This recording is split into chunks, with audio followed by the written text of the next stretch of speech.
Hi guys and welcome back to my channel. The case that I'm going to be looking into today is the murder of Laci Peterson.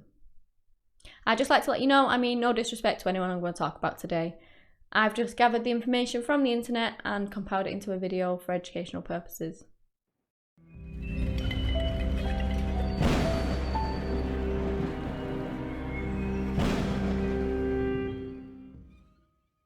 Laci Denise Peterson was born on the 4th of May in 1975 to Sharon and Dennis Robert Roger. Laci grew up on a dairy farm that her family owned in California. She also had an older brother called Brent. So she did help out on the farm, and she also would love gardening with her mother, which is where her love for plant life would come from later on in life. When the children were young, unfortunately, her parents did split up, and eventually they did remarry to other partners and they gained step siblings and things like that. So the kids moved with their mother to a town called Modesto, but they would still visit the father really often. They would go to the farm at weekends and things like that and help out on the farm, and they were still really involved in their lives. In school, Laci was a cheerleader, so she was very kind of popular, she was very social, and she was quite a smart girl. She went on to go to university and majored in ornamental horticulture. And in mid-1994, she actually met a man called Scott Peterson. He actually worked in the same cafe as her friend did, and he was a co-worker there. That's how she met him, actually. And she made the first move on him. She was brave enough to give her his number and told him to call her. Usually, men make the first move normally. Obviously, women do make first moves too, but more often than not, it is the men. So anyway, the relationship just blossomed from there. She said to her mother that this was going to be the man that she was going to marry, and they just seemed to fall for each other. They began dating, which lasted around 2 years before they actually moved in together. And on the 9th of August in 1997, she got married to him. They actually went on to open a sports bar, which they named The Shack. Now, initially the business wasn't that great. They didn't really earn that much money, but it did pick up things like weekends and things like that. And it ended up being quite a good business venture for them. Now, in 2000, the pair decided that they were going to sell up the shack. They were going to move back to Modesto, which was Laci's hometown. And they used this money to help them buy their 3-bedroom bungalow on Covina Avenue. The reason they actually moved was so that they could start a family together. That was something that they really wanted, and they needed a bigger house and things like that, and they wanted to be closer to, Laci's family, so that's why they moved to Modesto. They both went on to get jobs. Scott was a fertilizer salesman, and he earned quite a good wage from this, and Laci was a part-time substitute teacher. So they were both on pretty decent wages, and they lived quite a comfortable life. Now, when Laci wasn't at work, she tried to really tried her best to be the perfect housewife. She loved to clean, cook, entertain people. She just really worked at it, and she just really enjoyed it. And everything seemed to be going really well for the Petersons. And like I said, they moved there to start the family, and in 2002, that's exactly what they did. Laci fell pregnant. And everyone was ecstatic by the news, especially Laci's family. They were really excited to welcome their grandchild, their nephew, into the world. So Laci's due date was actually the 10th of February in 2003. They found out that they were having a son, which they decided to call Connor. So they were just this happy couple with a comfortable lifestyle, starting their family. Scott was this kind of person that he was just quite calm and collected. He seemed like he was a doting person. He doted on Laci. And they kind of had this perfect life where they were actually described as the all-American perfect couple. And Laci was this bubbly, lively person who was just so caring and so loving, and she was just a beautiful soul. On the 23rd of December in 2002, Scott and Laci went to visit Laci's sister Amy. She worked in a salon, and she actually trimmed Scott's hair, which she would do every month. It was a normal occasion. So basically, there was a conversation that happened, and Scott informed Amy that he was going to be going golfing the next day, so he would pick up a gift that she'd bought. And he also told a few other people of these plans and things like that. Then the pair got about their day. Later on that night, Laci went home. She rang her mother. It was around about 8:30, and they spoke on the phone for a while. Little did Amy know that that day would be the last time that she would see her sister alive again. So when I looked into this case, there's quite a few conflicting reports on who actually called in that Laci was a missing person. Some say that Scott was the one that reported it, but I found the most prevalent one to be that day, the next day, Scott came home to find that Laci wasn't there. After a little while, he then rang her mother, Sharon, and told her that Laci was missing. So it was actually her stepfather, Ron Grantinsky, who rang just after the 6:15 phone call to report her missing to the police. So some say it was Scott, some say it was Ron. I've seen more that it was Ron, so that's the theory that I'm actually going with. I do believe that Ron was the one that made the call. But so basically, Laci had disappeared. She'd not contacted her family. She'd not told anyone where she was going. Everyone was really worried. Nobody knew where she was. It was completely out of character for Laci to do something like this. So they called the police. Not only that, she was 27 years old. She was 8 months pregnant. It was really, really unusual. She just wouldn't have done something like this. She wouldn't have just gone missing. So it was very, very weird. So really, there's a huge gap of time that nobody knows what happened to Laci. Scott said that the morning they were busy preparing for Christmas, she had the telly on, they watched some TV together, that she was just generally going about her day, and he decided that he wanted to go fishing. I do believe that initially he, like he said to Amy, he was going to go golfing, but according to him, on the day, he decided that it was too cold to go golfing, so instead he went fishing. So he went fishing on his tiny little aluminium boat that, bearing in mind, nobody really knew he had. It just kind of popped up out of nowhere. But anyway, he went fishing on this tiny boat into the marina, stayed there for a period of time. He then returned home. Laci wasn't there, but didn't really think much of it. Maybe she was out buying Christmas things. Maybe she was just busy, something like that. So he did a few things. A couple of hours went by and he still hadn't heard anything off her. I do believe also as well, sorry, I should have put this in before, but he did also ring her. There were a couple of answered messages left at around about 2 o'clock. So he thought it was odd. She'd not come home. She'd not told him. She'd not heard anything from anyone. So he decided that he needed to call someone, and that someone was Sharon. Now, this conversation didn't really start with, I can't find Laci, have you heard from her, do you know where she is? It just started with, Laci's gone missing. So that's really, really odd straight away. Nobody would generally say they've gone missing, because she could have been at her mum's for all he knew. Yes, she'd not contacted him, but what if she was there at her mum's? It's just really, really strange. You just don't say something like that straight away. But anyway, the police began a search for Laci, but they were very suspicious of Scott after they spoke with him. When did you realize you were going to go fishing? Oh, that was a morning decision. It's either go play golf at the club or go fishing. Okay.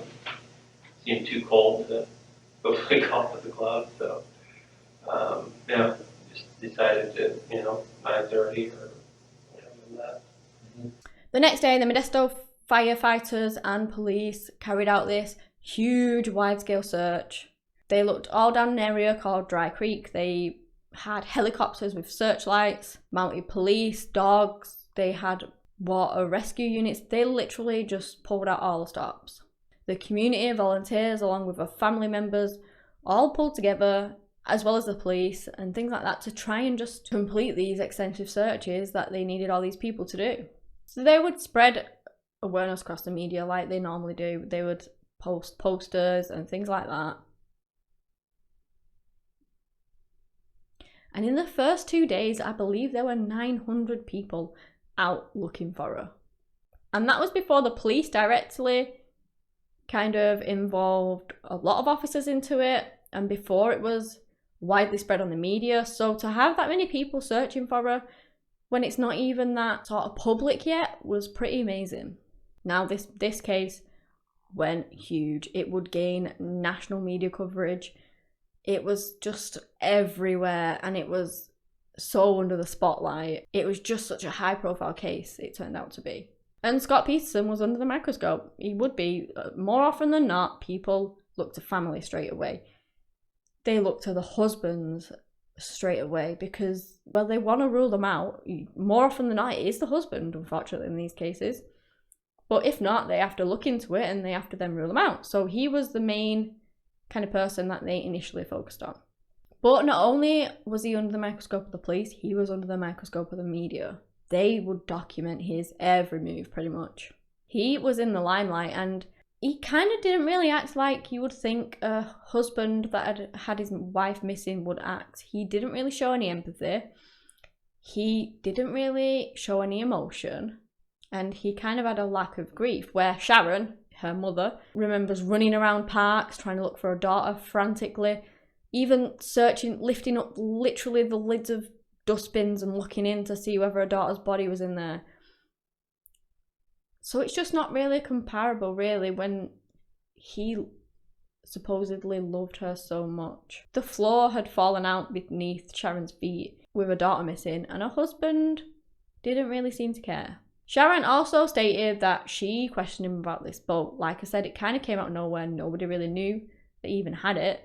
So she asked him when he'd bought it, and he dodged the question. He just said it was a surprise for Ron, and he didn't answer the question. He never told her when he'd actually purchased this boat. And this boat was a tiny little aluminium boat. And the day that he said that he was out fishing, he was supposedly catching these big, huge fish. So it was a bit weird that he was on this tiny little boat catching these massive fish.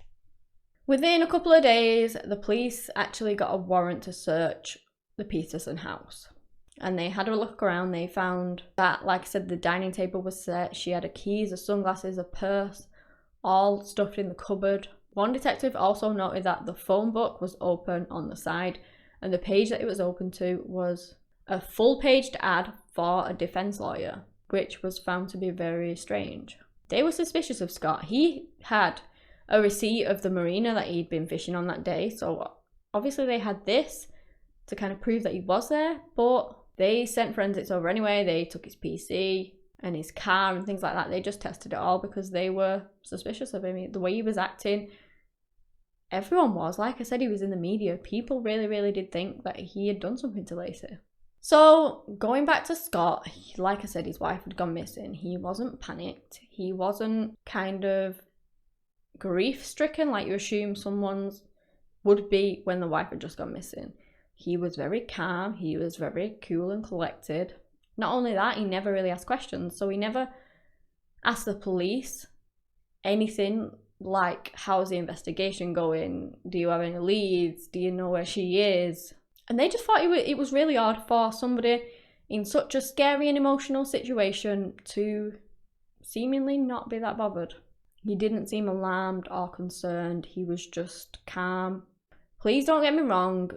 Shock and grief hits people in different ways. And it does. People react differently. But kind of his actions after, and as more information came out, it would kind of confirm these suspicions. So the police offered rewards to anyone with information that may lead to Laci's safe return. And this began at $25,000 and ended up a huge $500,000. I mean, seriously guys, the efforts to locate Laci were just huge. They did so much, and there were so many people involved. They posted more flyers, they did more posters. They did these blue and yellow ribbons that they handed out that kind of represented Laci to keep her in your mind and things like that. Sometimes they do that in cases, and it's just to keep the awareness up so that nobody really forgets and stops looking for her, so that everybody in the public is always keeping their eye out. Volunteers went and set up a command center where they could process all the information that was being handed in. And one of Laci's friend's husbands actually set up a website called LaciPeterson.com. Over 1,500 people actually signed up to either search for her or give out information with regards to her being missing. And although the efforts were huge and the entire community was looking for her, unfortunately they didn't find anything. There was just no trace of her. They searched the bays extensively because basically they thought Scott had gone fishing that day and that he had put her in the bay. Like I said, he was under high suspicion. So what did Scott do when they were looking at the bay? Well, he hired some cars, he drove up there, and he'd just sit and watch. He was watching to see where they were searching. He never asked questions, he never asked how the investigation was going. He just never asked anything, he just sat and watched, and then he went home. Now, there were other theories circulating in the media that weren't just Scott. People did believe that maybe she was kidnapped by a satanic cult. Another was that she had witnessed a burglary and that they had seen her witness this burglary and they had taken her from there. Now, I did read that somebody had actually seen Laci walking her dog, and that was like kind of the last time that she was seen. Apparently, when Scott got home, he found their dog, Mackenzie, in the back garden with a lead still on. So, theoretically, this could kind of corroborate that. If she was out walking the dog and she'd witnessed this burglary, then maybe they just shoved her in the car, and a neighbour actually found the dog as well, and put the dog back into the garden. So maybe they shoved her in this car, the dog was running around, and that's when the neighbour collected him and put him back in the back garden. Not only that, people witnessed this pregnant lady walking around on the 30th of December, which would have been after Laci actually went missing, with a light-coloured dog. So they looked into all of these. They looked into all of these theories and all these sightings, and they found this pregnant lady with her dog, and it wasn't Laci and Mackenzie. They also looked into the satanic cult and the burglary, and they just couldn't find any evidence kind of towards it. They ruled them all out, but the one thing that they could not rule out was Scott Peterson. How difficult has this been for you, Scott? I mean, it's been incredibly brutal. It's been, a lot of the questions I get are, how do you stay focused and keep working? And that's real simple, because she's out there somewhere where she shouldn't be, and we need to bring her home to our families. It's so easy to focus on that. That is the only goal that we have. And it came out that Scott was actually having an affair with a younger woman called Amber Frey. He met her in the 20th of November in 2002. He had actually gone to a conference with a friend, and I believe he told this friend that he was single, which he clearly was not. But he was trying to hit on her and she wasn't really interested, but she had this friend, Amber Frey, who possibly was interested. So she gave him her number and it kind of blossomed from there. They had an affair for about a month, and then she kind of found out that he might be involved in the disappearance of Laci. So she rang the police. Bearing in mind, he told her that she was single, so for her it must have been quite a shock to find out that actually he did have a wife, and she was 8 months pregnant and she was missing. And he was a suspect in it, so it must have been a shock. She actually worked really closely with the police, and she did things like she agreed to record their phone call conversations together. In one recording, he actually tells Amber that he's in Paris, how he's enjoying his New Year's Eve celebration, and it's fantastic, when actually he was down the road at his wife's vigil that the family was holding for her. I'm on the, I think that you're there. I'm near the Eiffel Tower. New Year's celebration is unreal. The crowd is huge. So he was keeping his girlfriend at arm's length at bay so that nobody would find out about her really, and he was just lying to her and just trying to keep her happy and pretending that he wasn't even in the country, because then she wouldn't then ask to see him, would she? But she already knew. She knew that he was likely involved, and she was working with the police. Amber also told the police that on the 9th of December in 2002, so this is before Laci has even gone missing, that he was a widower and this would be his first Christmas without his wife, which was true because she had gone missing. But how did he know this a couple of weeks before she even went missing? Everyone thought that he'd planned it. It was premeditated, he'd been planning it for a while, and that maybe he had killed his wife to now be with Amber. As soon as she surfaced, it really did focus the blame on him. He was already under the spotlight, don't get me wrong, people were suspicious of him, but this kind of gave him a possible motive.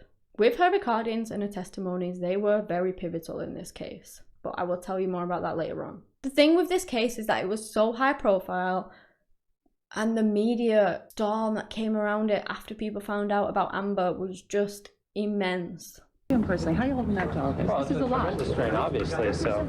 Scott. What are you gonna do? Hey Scott, do you have anything to say? Scott, is there anything you want to say today? He literally turned into the most hated man in America. The media were following him absolutely everywhere. He didn't get a moment's peace.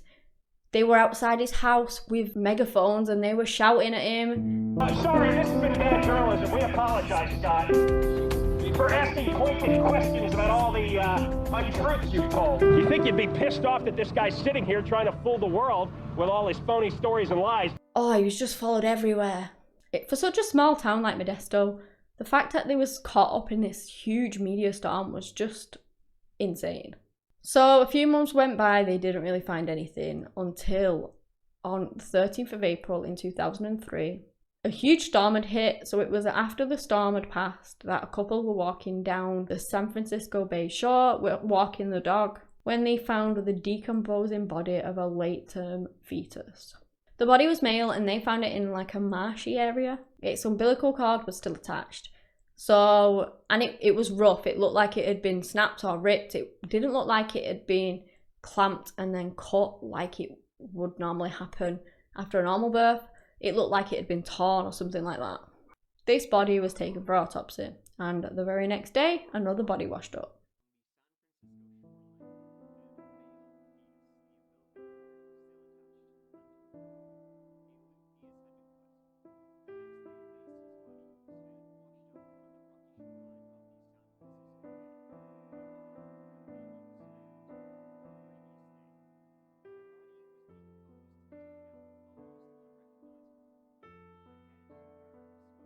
It was the body of a recently pregnant woman, and it was found around 1 mile away from where the baby boy's body was found. A passerby found it as they were walking down the rocky shoreline of the bay, not too far away from the marina where Scott had been fishing. The body was that badly decomposed that it was barely passable as a human, which it's just horrible to even think about what that body must have, the state that it must have been in for it to be barely passable. So the woman had been decapitated and most of her limbs were missing, so it seemed like her body had been brutally mutilated. And they'd have to do testing and things like that to just try and find out her identity. Everyone really did think it was Laci. The police already had suspicions that Scott had killed her that day, taken her body out on his boat where he had gone fishing and tied anchors around her body and weighted it down. And that's why they struggled to find it when they did all the extensive bay searches. So they really thought that that was the case anyway. And with this storm that hit, maybe it had actually washed up her body. It had dislodged either the weights or the anchors or something like that, and it had sent her body to the surface. So now the police had the body, but they didn't have the DNA testing to say that it was actually Laci. That didn't matter. They went to go and get Scott anyway. They kind of unofficially knew it was Laci, so they just moved in on him straight away. Now they had a tracker on his car. They knew he was in San Diego, and he was driving around like a madman, braking harshly and going these crazy speeds. And even at one point I read that they had a helicopter on him and he actually lost it. So that's how manic he was driving. But not only that, from San Diego, you can quite easily get over to the Mexican border. So police were worried. They did finally manage to catch up to him, and on the 18th of April 2003, they arrested Scott near the La Jolla golf course. He said he was meeting his father and brother so that they could play golf together. But to me at least, he appeared like he was trying to go on the run. So he changed his appearance. He dyed his hair to like this blondie reddish colour. He'd grown a goatee, and he literally had stuffed his car to the brim with all of this stuff, all of his belongings. He had camping gear, he had survival gear, loads of clothes. He had 4 mobile phones. He had about $15,000 in cash. And he also had his brother's driving license. But it was said that because he was getting all this media attention, and granted he was getting so much media attention as I've said, that he'd basically been living out of his car to stay out of the camera and the limelight. So you could say that that was true, but I highly doubt it.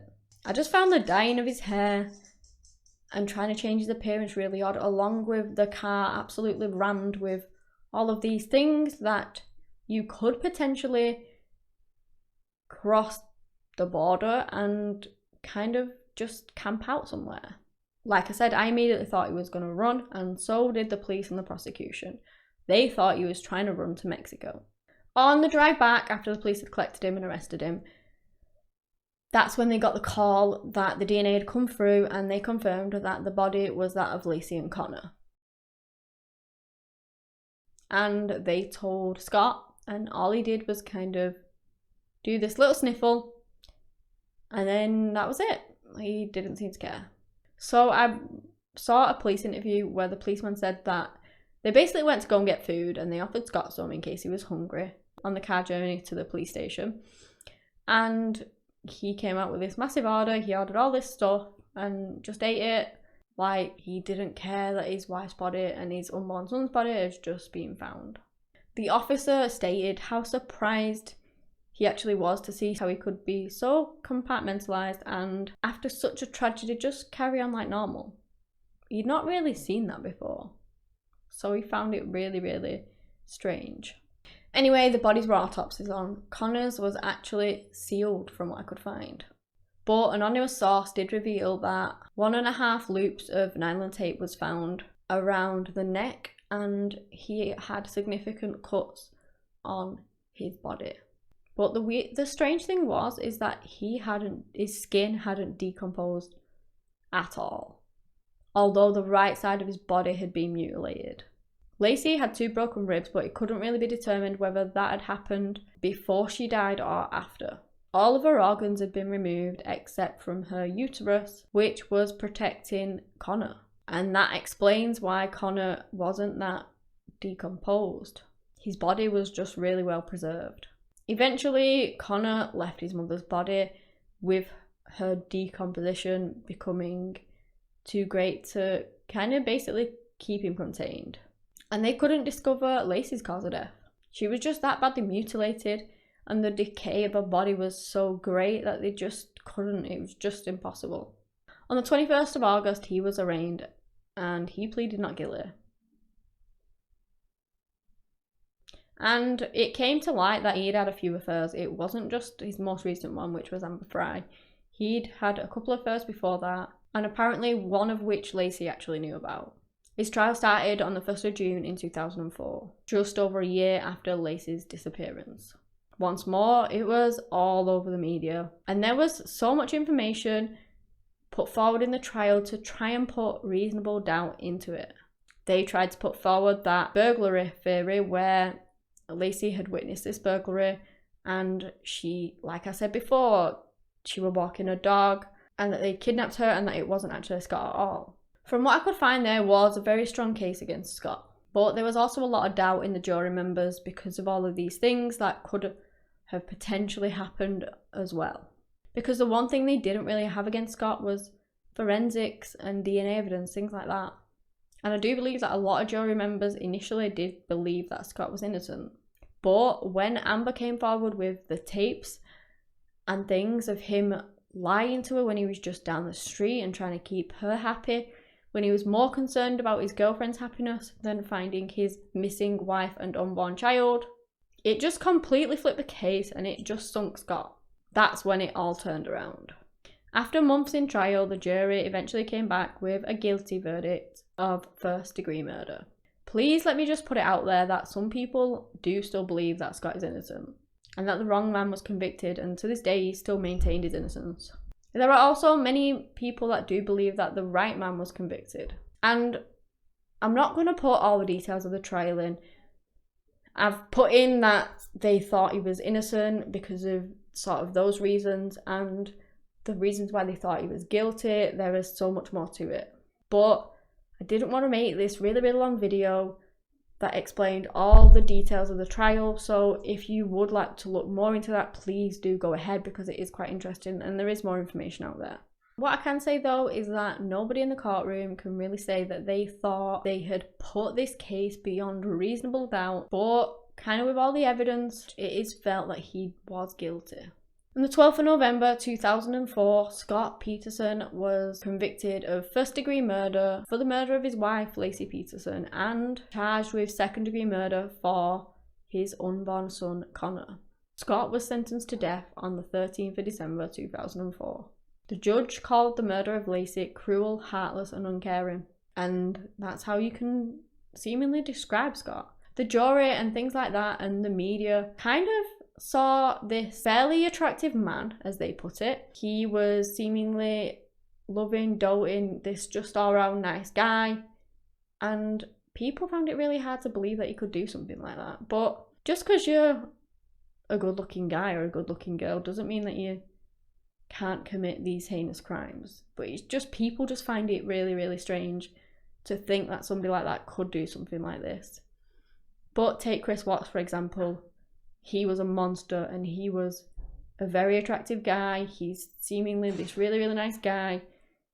And when he found someone new, he killed all his family and his 2 little girls and his unborn child. It was just, it does happen, and it's so sad and it's so awful that anyone can do that. But just because they are kind of this good-looking person doesn't mean that they aren't capable of things like that.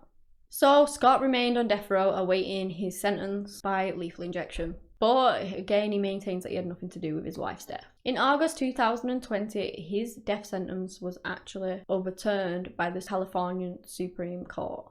Now, the rules kind of in California around execution are very up and down at the minute. They haven't really executed anyone since 2006 due to the legal challenges. And Governor Gavin Newsom has stated that whilst he is the governor, executions will basically be on hold. It's not really been stated if they will reapply for Scott Peterson's death sentence, who is now 47 years old.